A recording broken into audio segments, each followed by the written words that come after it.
Okay, manonood na naman po tayo ng balita pero bago ang lahat, syempre may i-intro muna tayo ng matinding balita din, napaka-importante po. Tingnan nyo na lamang itong balitang ito at magtanong po kayo dyan sa comment section. Okay, importante ito mga kapatid, alauna, alas 2, alas 3. Isiniwalat ng Commission on Audit o COA na ang Office of the President ang may pinakamalaking gastusin sa confidential at intelligence funds noong 2023 na umabot sa 4.56 billion pesos. Sa breakdown, gumastos ang OP ng 2.25 billion pesos para sa confidential expenses at 2.31 billion pesos para sa intelligence expenses. Ang confidential funds ay nakalaan para sa surveillance activities ng civilian agencies, habang ang intelligence funds ay para sa intelligence gathering na may direktang epekto sa pambansang seguridad. Yun nga ang sinasabi ko mga kapatid. Si BP Sara na ipaliwanag niya na yung sa kanyang confidential fund na million. Oo, malaki pa rin naman talaga. Magkano ba yun? 100 something million, di ba? Pero naipaliwanag niya. Ang problema, noong mga panahon na yon, pinutok talaga nila yung balitang yon. At yung balitang yon, kumalat at gustong-gusto nilang sirain si BP Sara. Nagawa na ng iba kasi yung iba nakikita ko pag nagbablog, paniwalang-paniwala sila eh. Yung mga baguhan, nakita ko parang 1K subscriber pa lang. Parang napasilip lang. Kumusta na kaya tong kuya ko to? Mga 1K subscriber, mga 2K, 3K na siguro, di ko alam, no? Pero binabalita niya, ayon sa napapanood niya sa mga telebisyon, si BP Sara daw nangurakot ng 100 million. Pinaliwanag na yon ni BP Sara at sinabi na rin ng COA, nagpahayag na nga na walang masamang tinapay doon. Pero ang masakit dito kasi sa Pilipinas, pagka may issue, yun po yung pinuputakte. Yun po talaga yung laman ng pahayagan. Pero pag ilalabas na yung katotohanan na hindi totoo yung balitang yun, hindi po kumakalat sa mga telebisyon. May narinig na, ewan ko lang baka meron. Pero ako kasi wala akong narinig na samantala, itong si BP Sara, nagsalita na ang COA, wala daw masamang tinapay doon pa sa confidential budget. Pinaliwanag na ng COA, pasok! Ganon, wala ho tayong naririnig na ganon. Ang laman lang ngayon, impeachment kay BP Sara kasi nga po nagbanta. Ayan naman ngayon. Pero hindi nila maibalita yung side naman ni BP Sara na hindi nga banta yung nangyari. Pinaliwanag naman yun ng mga attorney. At ilang attorney na ang nakikita ko. Di ba? Ngayon, banat sila ng banat kay BP Sara, di ba? Banat sila ng banat. Nung binabalikan sila ngayon ni BP Sara, nagmumuka silang mga pabiktim. Parang sila naman ngayon ang kunwaring inaatake.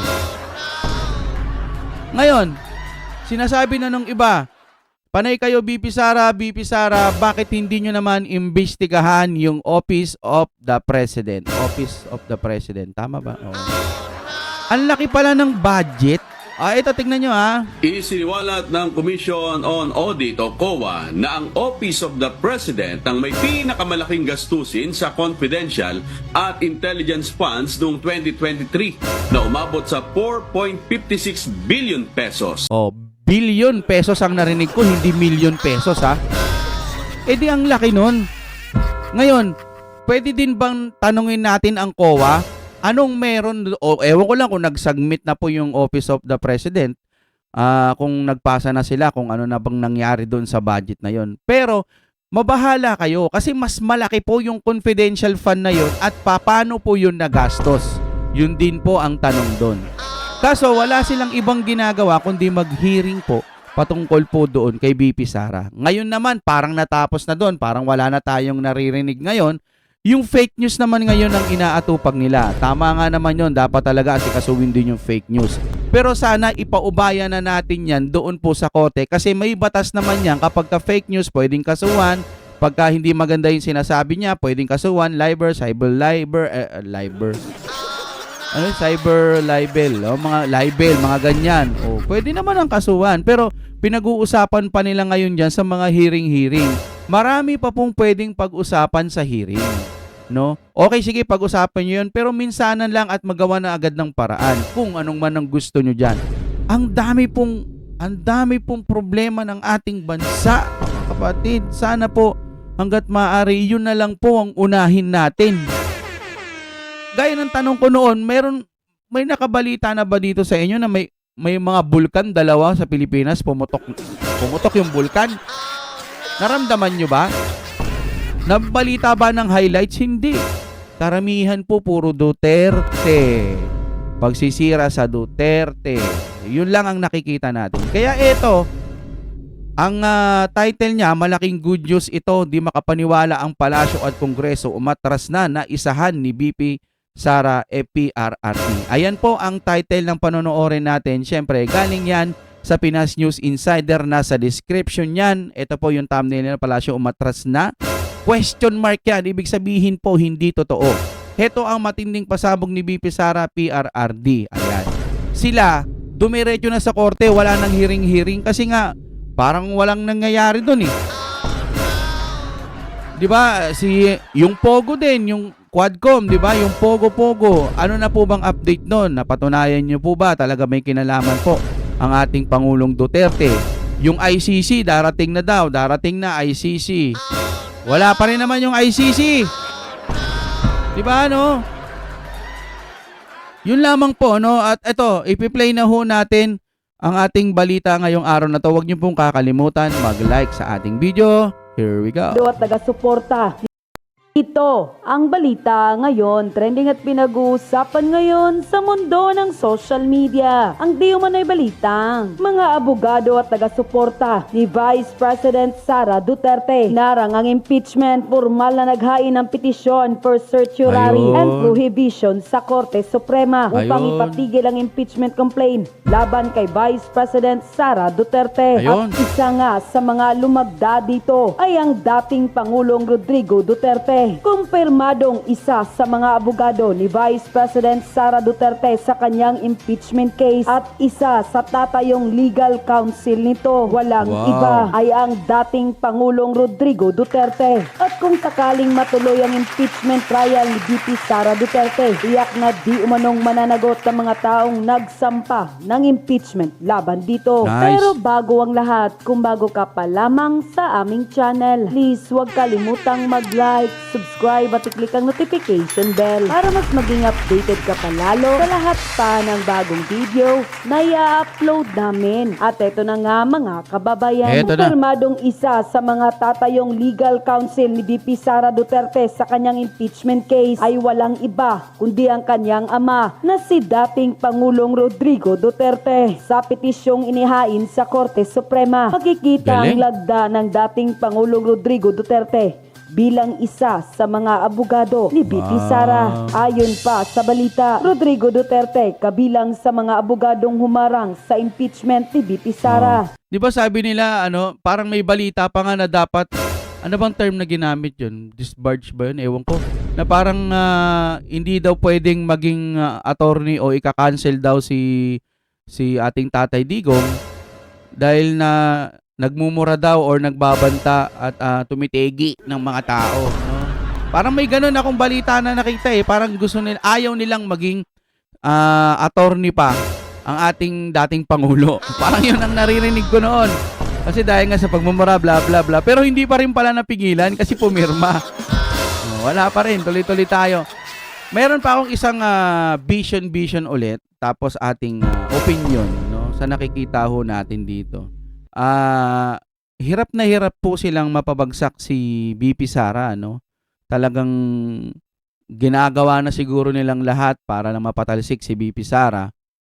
Hanggang sa kahuli-hulihan siguro. Madugo to hanggang 2028 to. Bali ang magiging laman ng administrasyon nating ito. Baka lang naman, baka pagpapabagsak na lang sa Duterte. Ang magiging pinaka-news, pinaka-highlights. Siguro sana may magawa pa ang ating Pangulo dito sa ating mahal nating Pilipinas. Pero ang lagi ho kasi nating nakikita, always pagpapabagsak po sa Duterte. Huwag naman sanang yun na lang ang laging maging laman ng pahayagan hanggang sa 2028. Mag-i-election at magpapalit na lamang. Hindi na napabagsak si BP Sara Duterte. Ganun po kahirap pabagsakin kapag wala naman talagang ginagawang masama. Di ba? Totoo yan. Ngayon, eto, pag napabagsak nila, sabi natin sobrang hirap talaga mapabagsak. No, talagang malabo pa sa pinakamalabo. Ngayon, halimbawa nakalusot. Oh. Baka nga ma-trigger si Tatay Digong tumakbo ulit bilang presidente. At meron pang mga Duterte, hindi lang isa. So, dito sa isa pa lang hirap na sila, paano pa yung iba? Kung hindi man maging pangulo si Inday Sara natin, baka mag-trigger na tumakbo ulit ang ating dating mahal na Pangulong Duterte. Wala. Durog sila lalo. Di ba? Mas mahirap yun kasi parang pag upo niya, sana po, no, kahit sino mang Duterte na makapasok na maging presidente, sana po i-wipe out lahat o alisin sa gobyerno ang mga nangungurakot. At bigyan sila ng matinding parusa, masakit na parusa na pag nakita ng iba, hindi na po sila tutulad. Ayaw na nilang tularan yung mga kurakot. Sana magkaroon ng ganong parusa. Para po, kasi po, napag-iiwanan na talaga tayo. Tama po ang sinabi ng ating BP Sara. No? Napag-iiwanan na po ang ating bansa. Sayang naman. Buti sana kung talagang walang magagawa ang Pilipinas, tanggapin na lang natin ganito. Dati kasi ganun na wala na di ba? Yung mga dilawan pa, di ba? Ngayon kasi nakakita tayo na meron pa pala sa panahon natin ngayon na may malasakit sa ating bansa at itong mga Duterte, kaalyado ng mga Duterte, minsan lang tong dumating sa ating bansa. Minsan lang to. Pag dumating na ng mga 2,100 year, mga ganyan, iba-iba ng mga tao nun. Halimbawa lang, wala nang pakialamang ibang mga generation ng Duterte. Bahala kayo dyan. Basta kami, dito kami sa Davao. Dito kami sa Mindanao. Di kawawa buong Pilipinas. Itong mga Duterte ngayon, lumalaban po sila para sa katotohanan, para mapaunlad pa ang ating bansa. Suportahan po natin. Para maipamana natin sa mga susunod na henerasyon. Dati ang Pilipinas pangit, gumanda ng dahil sa Duterte. Pangit naman yung mga henerasyon natin, kukwentuhan natin sa mga susunod na henerasyon. Dati alam nyo ba, yung Pilipinas natin, sinabi bagong Pilipinas, pero wala namang bago. No hate! Kung may bagong Pilipinas po talaga, ipakita na lang ho natin kung ano man yung bagong Pilipinas. Di ba? Pagpatuloy muna natin to. Kasama si dating Pangulong Rodrigo Duterte sa mga legal na kinatawa ni Vice Presidente Sara Duterte sa petisyong inihain sa Korte Suprema upang hadlangan ang kanyang impeachment. Batay sa kopya ng petisyon, kabilang din sa mga abogado ni VP Duterte ang kanyang biyanan na si Lucas Carpio Jr. at ang ilan pang law firm. Naghain ng petisyon for certiorari and prohibition si VP Duterte noong February 18 kasama ang agarang kahilingan para sa temporary restraining order at writ of preliminary injunction upang pigilan ng Senado sa pagsasagawa ng impeachment trial. Hiniling din sa Korte Suprema na maglabas ng final na kautusan upang ipawalang bisa ang ika-4 na impeachment complaint na inaprubahan ng Kamara noong February 5 kung saan 215 mambabatas ang lumagdas sa reklamo. Ang petisyon ni VP Duterte ay hiwalay pa sa naunang petisyong isinampa ng isang grupo ng mga abogado mula sa Mindanao noong parehong araw. Unquote, at kahit anong resulta ng impeachment ay hindi magbabago ang pananaw ng taong bayan at lubhang excited na ang taong bayan sa mangyayaring bakbakan na ito kung sakaling matuloy ang impeachment trial ni VP Sara Duterte. Lalo na't kasama nito ang kanyang ama na walang iba kundi si dating Pangulong Rodrigo Duterte. Nice. Finish na. Ika nga, game over. Bakit kanyo? Kasi po, itong impeachment na ginagawa ko kay BP Sara, alam naman po natin, ito ay pamumulitika at panggigipit lamang sa kanya at paninira lamang po sa mga Duterte.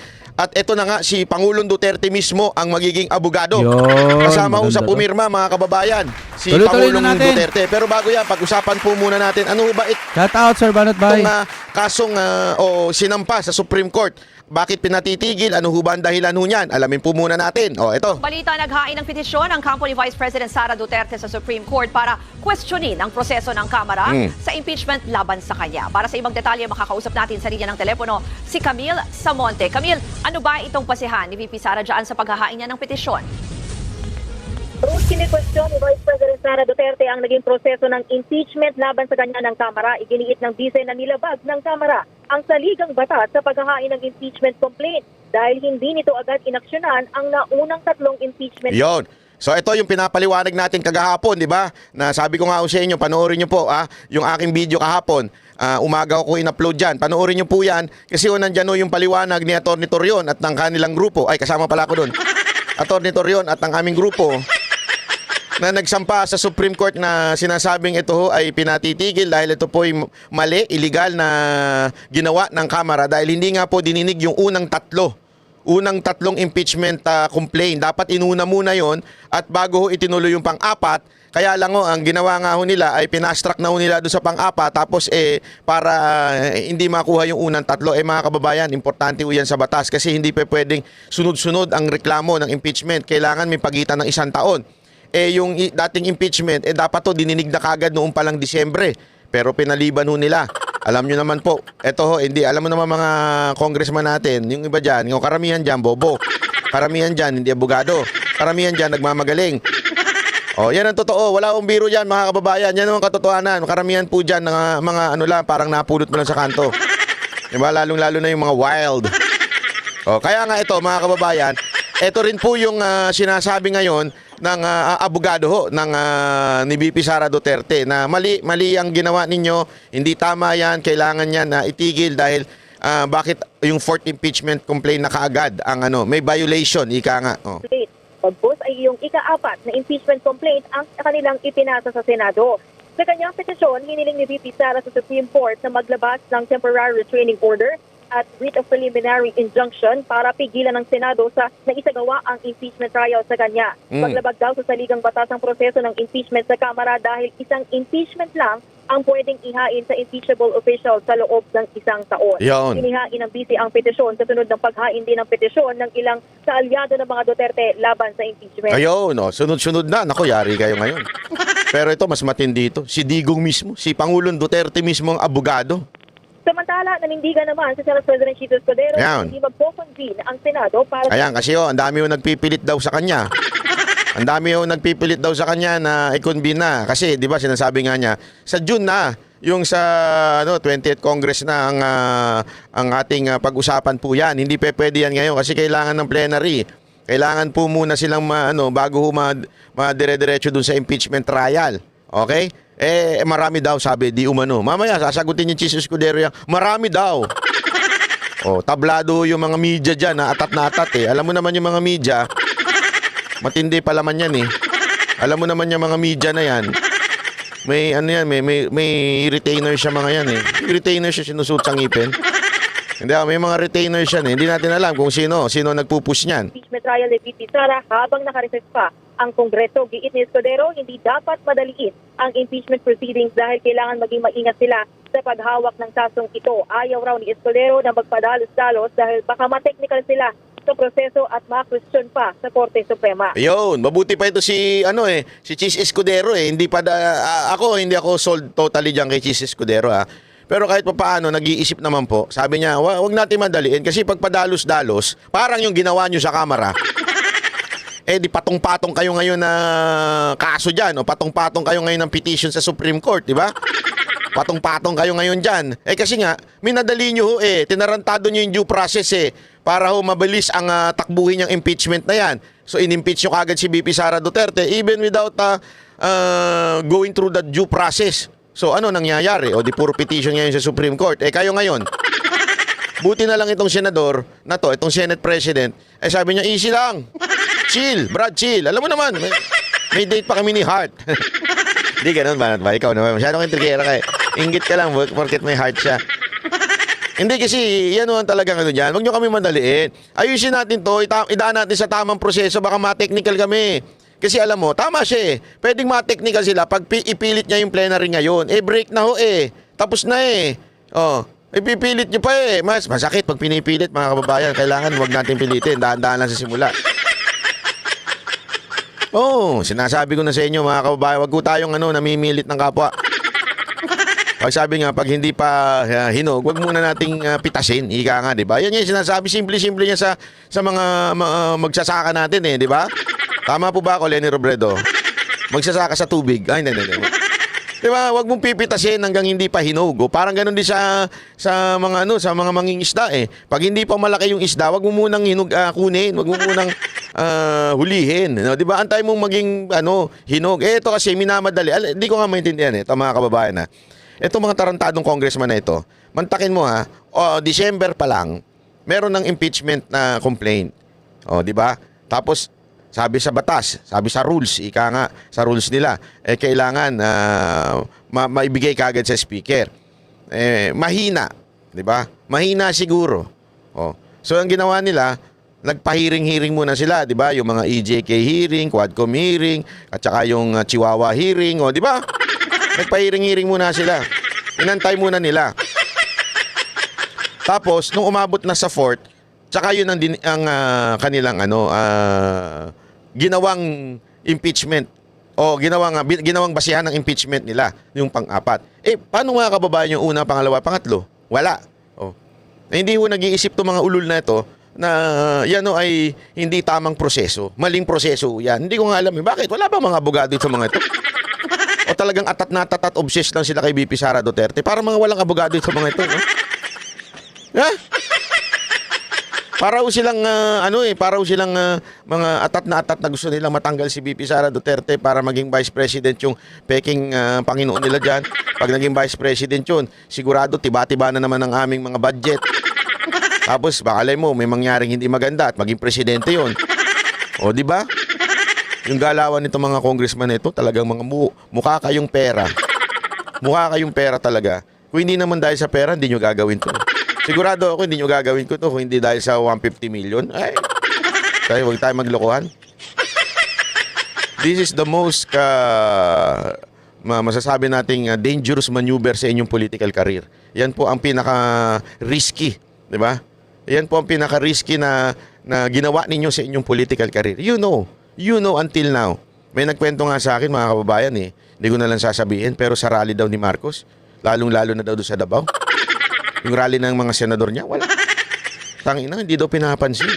Walang pumapalakpak. Alam mong pinadala lang ng mga barangay captain. Alam mo, kasi uso yan mga kababayan, sa mga rally, ang aabutan mo lang dyan yung mga barangay captain. Tapos yung barangay captain, bahala. Siguraduhin mo, may attendance yan. Baka kala ninyo. Siguraduhin yung meron kang 100. Attendance niya 100 yan. Pauupuin niya 100. Pati nga pulis, di ba, pinaupo na. Ang palusot nila, intelligence lang. Surveillance lang. Pero surveillance, nakaano sila, nandun sila sa isang area. Di ba dapat pag surveillance, kakalat sila? Hindi, nandun lang sila sa isang area. Ibig sabihin, pandagdag talaga. Hindi surveillance yun. Dahil pinagloloko tayo nitong PNP na ito Huwag naman ganun. Kung kaya nyong budulin yung mga tanso, yung mga tatanga-tangang loyalista, wag kami. Ngayon nga, sabi nga nung nagkikwento sa akin, sabi, wala talaga. Walang pumapalakpak daw. Hindi daw naghihiyawan. Lalo na naman sa Davao Oriental ata. Di ko sure kung saan yung rally na yun. Wala daw. Basta Mindanao yun. Wala daw talagang napalakpak. Talagang malungkot daw. Nagmukhang taing nga daw yung mga performer dun Yun na yung kwento. Alam mo sabi ko, yan naman, kitang-kita naman sa mga video yan Di ba? Panay ang kaway ng isa dun Pati dingding kinakawayan Kaya tuloy nasasabihan kang bog siya Hindi, alam mo. Kaya ka nasasabihan na sabog Kaya pati ba naman yung dingding kawayan mo? Hoy! Okay lang kayo mga anay? Okay lang ba kayo mga gagamba dyan? Ay kayo mga butiki? Masaya ba kayo dyan? Nakakain na ba kayo ng mga gagamba dyan? Ano yan? Sinto-sinto putang inang yan Sorry Natatawa ako Dumaan at lahat Alam mo, maganda niyan, pati yung mga PSG, pakamayin mo na lang din. Kamayan ka na lang.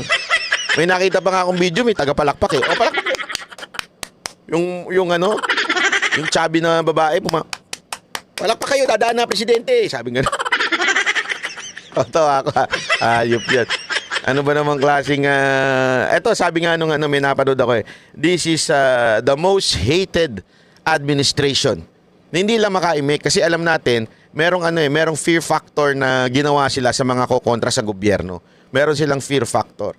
Ngayon nga lang yung gagawin nila, mantakin mo ito. Si Barbers. Ito si Barbers talaga. Dapat siya naging barbero na lang. Gusto ba naman pahingin ng franchise ang mga SOCMED platform?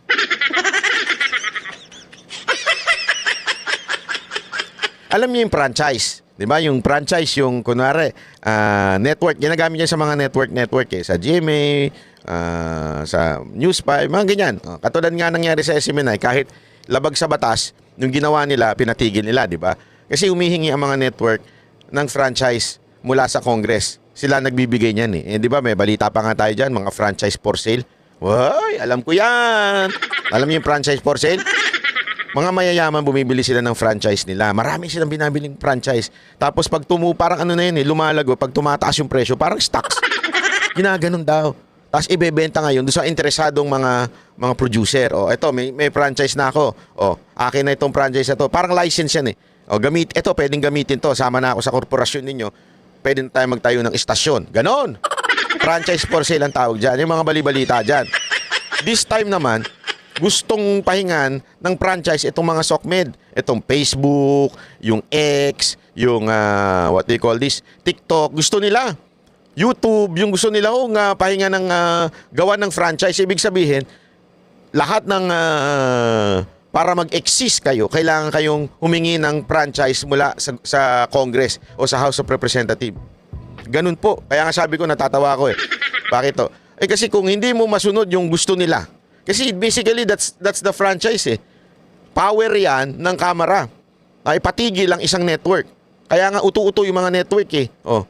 Gusto nyo? Kaya nga tinanin nyo. That's the very reason bakit hinatulan ang o pinatigil o inusig ang SMNI. Kasi ito'y ano sa kanila. Tandaan niyo, galaw ito ng mga bata ni Romualdez. Galaw ito ng Congress. Ano sabi? Parang ganito sinasabi nila eh. Subukan ninyong kumontra sa amin. Subukan ninyong lumaban sa amin. Subukan ninyong mag-criticize sa amin. Itutulad namin kayo sa SMNI. Akala ho siguro nila, mapapatahimik nila ang SMNI. Oo, mapapatahimik nyo sa Himpapawid. I mean sa free channel kasi yun ang kinukuha ng franchise eh. Pero sa social media, hindi. Sa mga cable TV, hindi. Kung akala ninyo kaya nyo kaming patahimikin. Eh ngayon, social media na gusto nilang patahimikin, mga vlogger. Paano? Hindi nila kami mapatahimik eh. Ano ginawa ng mga kagrupo ko? Nagsampa sa Supreme Court, di ba? Antayin nyo pa. Kala nyo yan lang. There's more. Wait. There is more. Kaya akala nyo kasi matatakot kami. Meron kaming kinakapitang katotohanan at higit sa lahat, meron po kaming kinakapitang pangbatas. Oo, kaya nyong baluktutin yung mga batas. Kaya nyong paikot-ikutin yung mga batas. Pero meron pang Supreme Court na huling sandigan ng mga Pilipino. Naniniwala ako na ang Supreme Court, they will not judge according to colors. Hindi ho. Sa tingin namin may pag-asa ho sa Supreme Court. Kaya mga kababayan, kung sa tingin nitong mga ulul na mga congressman natin mapapatahimik tayo, ang ginawa ho nila, gusto nila magkaroon ng batas na magkakaroon na ng franchise ang social media platform. Facebook, Twitter. Hindi nyo mapipigilan yan. Mga kababayan, maniwala kayo. Kahit patigilin nyo Facebook, YouTube, parang ang tanga ho yung hearing kahapon eh. Sa totoo lang. Kawawa yung taga-Google eh.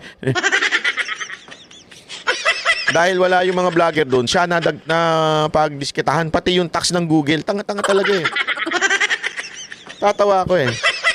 Sabi ba naman doon, ilang advertisement ang inaano siya. Nagbabayad ba kayo ng tax sa advertisement? Alam mo, mga bubo talaga itong mga congressman natin eh. O magkano kinikita nyo sa mga ano? Kasi yun ang gusto nilang palabasin.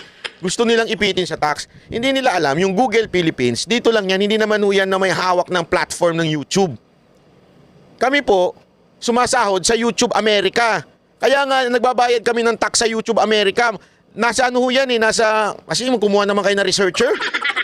Nasa ano ho namin yan, parang kasunduan sa YouTube. Na bago dumating sa amin, kinakaltas na ho yung tax. Itong mga congressman natin masyado nagmamarunong talaga eh. Gumawa naman kayo na researcher nyo. Hindi ho Google Philippines ang nagbabayad sa amin. Amerika ho. Di ba ho yun ang importante eh, na maunawaan natin. Tapos yung mga ads daw. Halimbawa mag-a-ads ka. Saan ka mag-a-ads? Tanungin kita, kakausapin mo yung Google Philippines. Ulul, tatanga-tanga talaga kayo eh. Hindi Google Philippines. Google Ads yan. Yan ho'y hawak ng Amerika. Doon sila nagbabayad. Through